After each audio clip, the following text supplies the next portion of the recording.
Okay, so are you ready to get a little weird?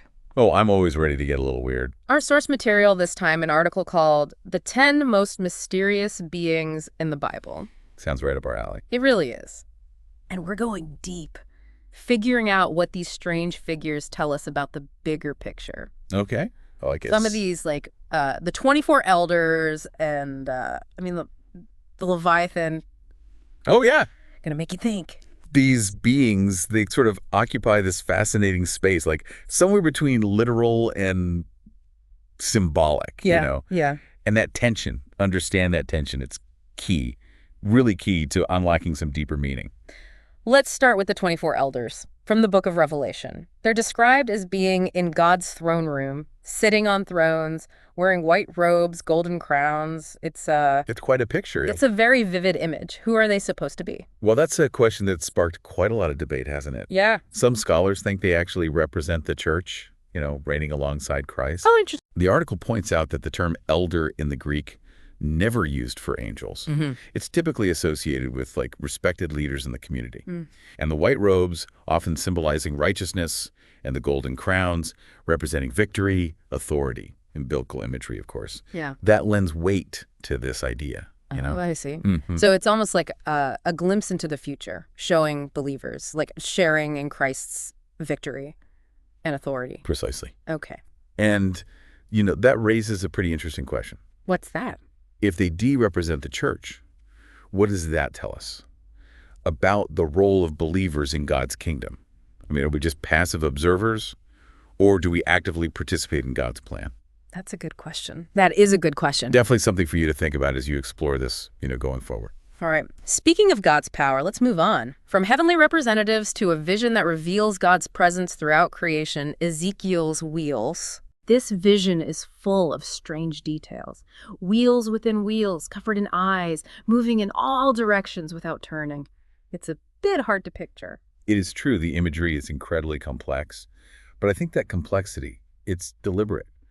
Ezekiel was trying to describe something completely beyond human comprehension. Right. He's using the familiar image of wheels to convey God's omnipresence, omniscience. Imagine a gyroscope, constantly in motion. It's multiple axes, representing the boundless reach of God's power and knowledge. So the point wasn't necessarily to create a, realistic image, but to evoke a sense of awe at God's attributes. That's exactly right. It's about understanding the symbolism. Those eyes, they represent God's ability to see everything. Mm-hmm. And the wheels moving independently symbolize his unconstrained presence, everywhere at once. Okay, that helps me wrap my head around it a bit better. Let's move from the heavens to earth specifically, to creatures so powerful they seem almost mythical.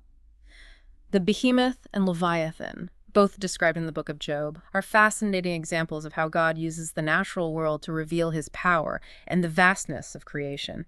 It's important to remember that Job is going through intense suffering. Oh, yeah. And he's questioning God's fairness. And God's response, it isn't a direct answer, but a challenge.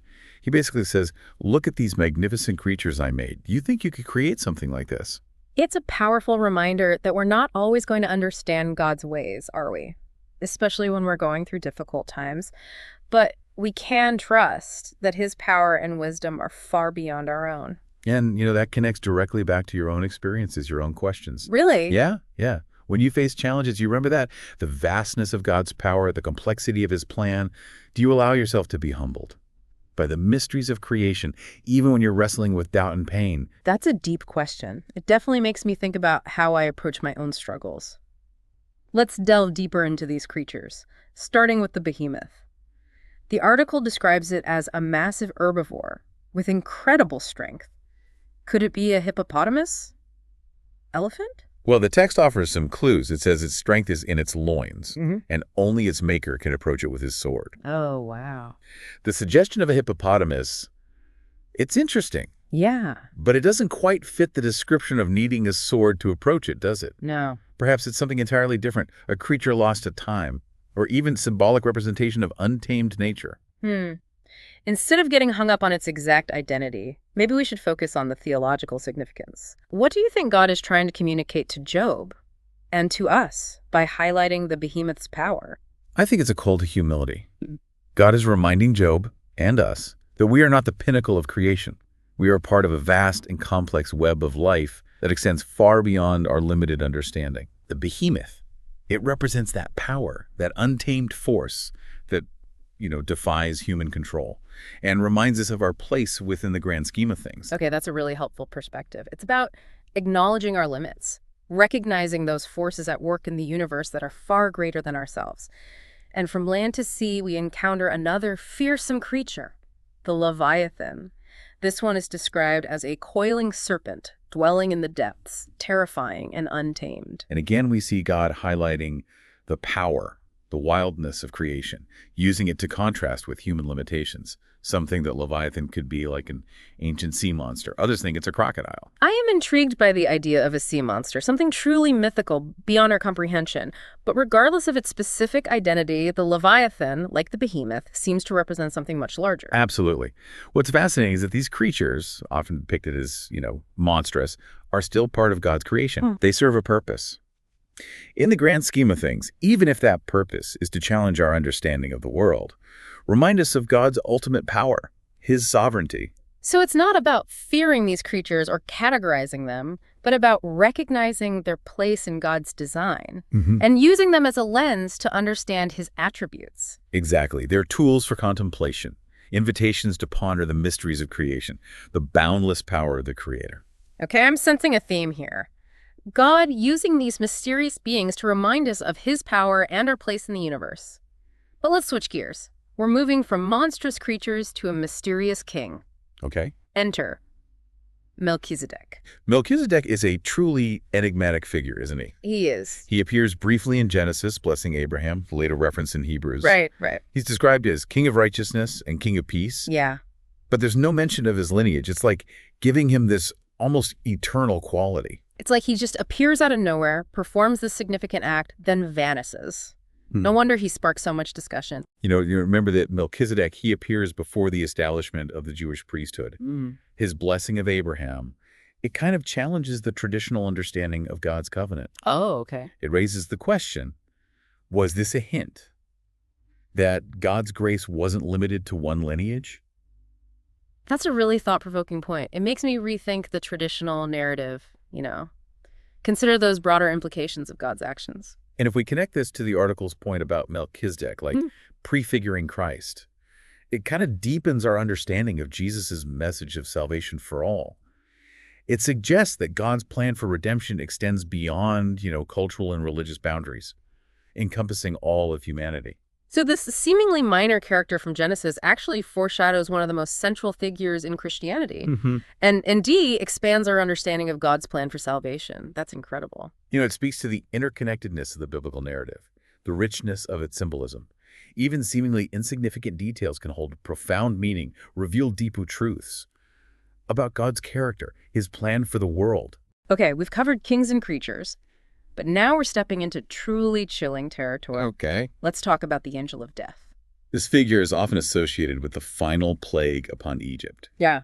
God sent, this entity to kill the firstborn of every household that didn't have the lamb's blood on their doorpost. Right. It's a powerful image, isn't it? Yeah.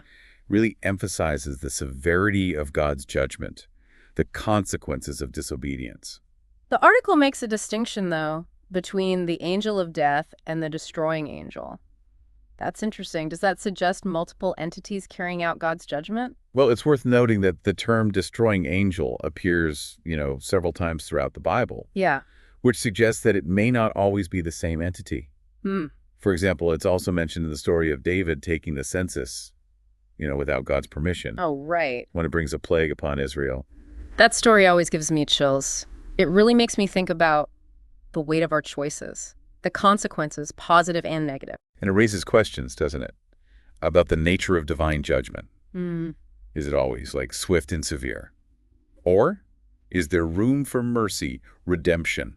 That's a good question. Theologians have been challenged by this for centuries. Really? And they're worth pondering as you consider the role of the angel of death in the Bible.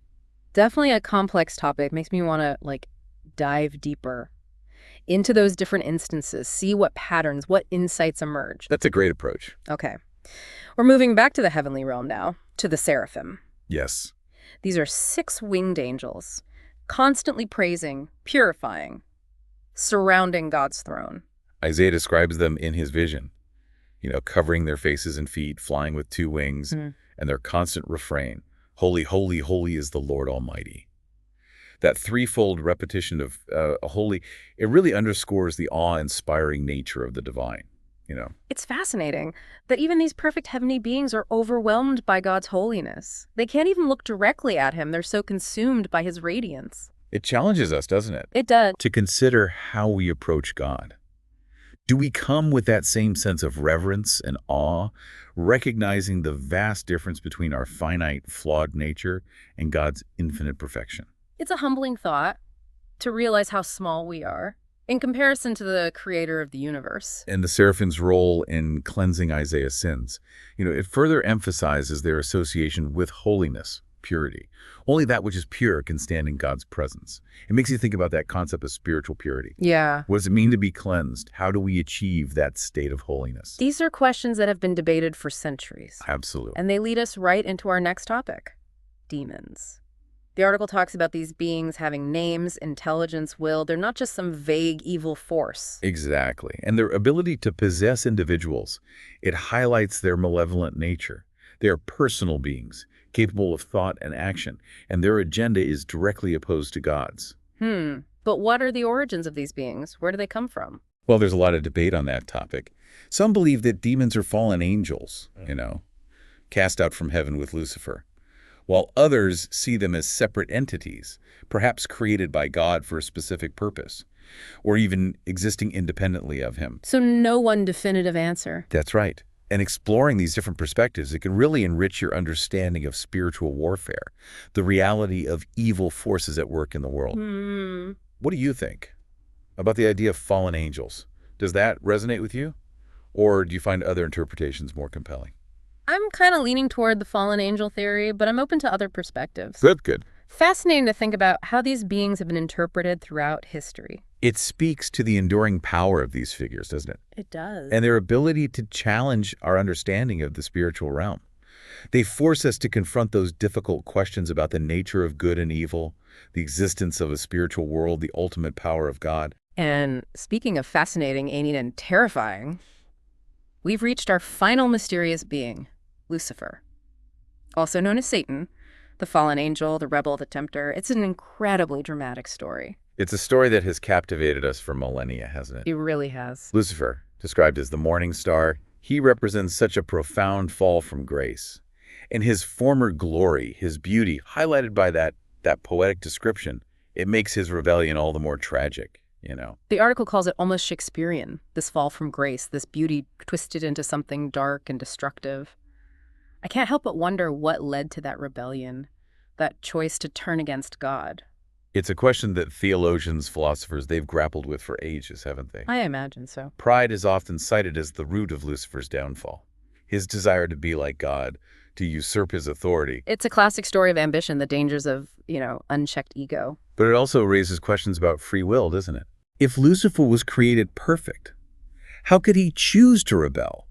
Did God know he would fall?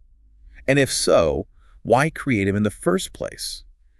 These are deep theological questions that challenge our understanding of God's sovereignty, the mystery of evil. It's mind-boggling to think about those concepts. I guess that's why these beings are so fascinating. They force us to confront the biggest questions about existence, good and evil, our place in the universe. They're windows into the spiritual world, aren't they? They are. Glimpses of forces and powers that operate beyond our everyday experience. Yeah. They invite us to step outside our comfort zones, question our assumptions, explore the depths of our faith. Okay, we've covered a lot of ground in this first part of our deep dive, exploring the 24 elders, Ezekiel's wheels, the behemoth, the Leviathan, Melchizedek, the angel of death, the seraphim, demons, and Lucifer. Each of these figures has really challenged us to think deeply about the biblical narrative, the nature of God, and our relationship with the divine. But we're just getting started. It's amazing how these beings, angelic, monstrous, whatever, they act as these lenses, They help us understand God's nature, his character. Yeah. It's definitely not your typical Sunday school lesson. No, not at all. They really make you rethink things, the complexity of the spiritual realm. It's not just angels with harps, demons with pitchforks. It's so much deeper. Absolutely. And one of the things that makes them so intriguing is that they're often described in like symbolic language. Right. And interpreting that symbolism, that can be a really enriching experience, unlocking these hidden layers of meaning within the text. It's like solving a puzzle, isn't it? It is. Piecing together the clues, trying to understand what they represent, how they fit in to the whole story. Sometimes it feels like it could make your head spin. Oh, yeah. But in a good way. Yeah, in a good way. But even if we don't have all the answers, it's okay to sit with the mystery, to embrace the ambiguity.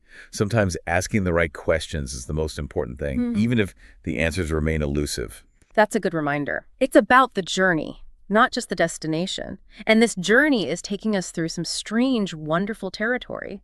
Let's revisit some of these beings, see what we can learn about their roles in the bigger story. Okay, sounds good. Let's start with the 24 elders.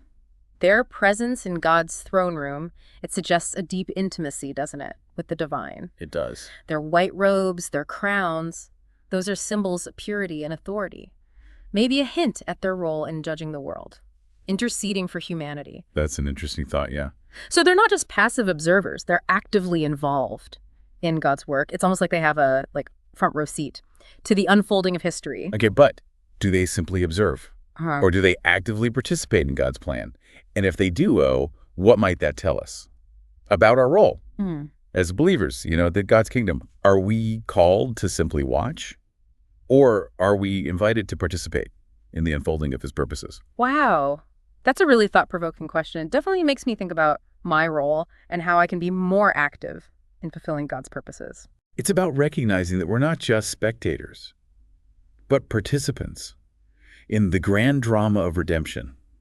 And maybe the 24 elders give us a glimpse of what that participation might look like in the fullness of God's kingdom. What about Ezekiel's wheels? We talked about them representing God's omnipresence, omniscience, but is there anything else we can glean from that vision? I think it also speaks to the dynamic nature of God's work.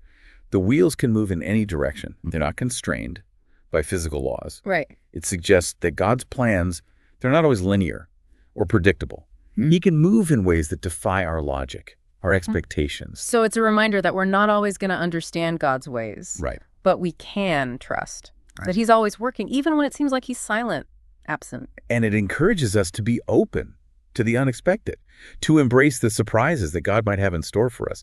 Our minds, they just can't grasp the infinite possibilities of his plan. Okay, that's a good mindset to have, a sense of wonder, openness to what God might do. What about the behemoth, the Leviathan? Those creatures are pretty intimidating, but what can we learn from how God uses them in Job? I think it's about perspective. Remember, Job is questioning God's fairness. Yeah. God doesn't explain himself. He reveres his power, his majesty through these awe-inspiring creatures. It's a lesson in humility, surrender, recognizing that our human perspective is limited. It's like God saying, look, I made these crazy powerful creatures and you're worried about your livestock. Get some perspective. Exactly. Our problems, however significant they seem to us, they're often minuscule in the grand scheme of things. It's about zooming out, seeing that bigger picture, which can be hard to do when you're suffering. You mentioned how this connects to our experiences, our questions. Can you elaborate on that? Oh, absolutely. When you're facing challenges, wrestling with doubt, questioning God's plan, remember the behemoth, the Leviathan? Okay. They remind us of God's power, his sovereignty, the vastness of creation, the limitations of our understanding. Okay, that's really helpful. It's a different way of approaching those difficult moments, focusing on God's power instead of getting stuck in the details of my problems. What about Melchizedek? What can we learn from his brief appearance? I think Melchizedek points to the universality of God's grace. He's a king and a priest before the Jewish lineage. Right. It suggests that God's blessings, they're not limited to a particular people or religion. He foreshadows the idea that salvation is available to all who seek it. It's a powerful message. It breaks down barriers, reminds us that God's love and mercy, they extend to everyone, regardless of background or beliefs. It challenges us to think about our own assumptions, our prejudices. Yeah. Do we limit God's grace in our minds, restricting it to a certain group? Melchizedek reminds us that God's love is boundless, all-encompassing. It's a powerful reminder to be more inclusive, to recognize the image of God in everyone we meet. Let's talk about the angel of death. This one's a bit more somber. Here it is, yeah. But an important figure nonetheless. The angel of death serves as this stark reminder, right, of the consequences of sin. the reality of judgment. But it also highlights God's mercy. Those who trust in him are spared from his wrath. It's a reminder that we have a choice: to follow God and experience his protection, or to reject him and face the consequences. Sobering thought. It is. But it also underscores the importance of faith.